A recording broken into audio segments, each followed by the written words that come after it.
This is not G1 Shockwave, this is Tandy Galactic Man. In the 1980s, there were a whole load of Transformers characters that were never released in the UK, but two of the molds of those characters, the Robo Mechabot 1 that became Amiga Supreme and the Astro Magnum that became Shockwave, did find their way to a UK release via other companies which were freely able to license the mold. That's exactly what home electronics company Tandy did, releasing Astro Magnum as Galactic Man. In the USA, Hasbro coloured the toy purple and turned him into the logical Decepticon scientist, but Galactic Man, sold in Tandy stores in the UK and Radio Shack in the USA, had no backstory. He was just a toy of a really cool space robot. I've never owned a G1 Shockwave, I'm not sure I've even seen one in real life, so I don't know how he compares, but on his own terms, this is a pretty neat figure. The colouring is really nice. If we try to forget the purple and just see this as its own thing, it's a darker grey with leg accents and a gun barrel being a lighter grey, and they go really well together. In gun modes it actually feels like a weapon of war, and in robot mode the colours make him a cool and calculated soldier. Hasbro Shockwave has a yellow eye, but Galactic Man has a red eye. You can imagine this being a laser.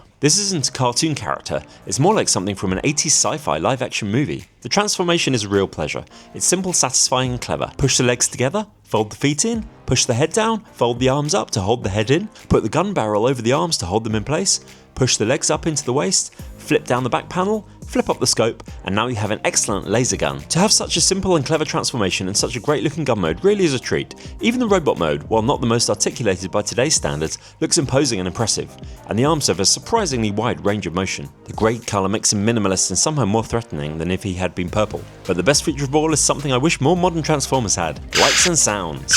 There are some differences between this mould and the Hasbro version, and the main one is the waist trigger. Obviously it's a little bit unfortunately placed, and Hasbro retooled it to be a bit less graphic, but Galactic Man wears his trigger proudly.